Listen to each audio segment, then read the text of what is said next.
Усіх вітаю. Колись в холодильниках були такі надійні, об'ємні випарники. Метал не жаліли. Але прийшли маркетологи і сказали, економіка має бути економна. Получіть і розпишіться.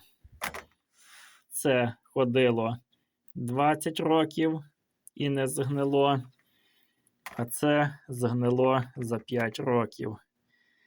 Да, техніка пішла.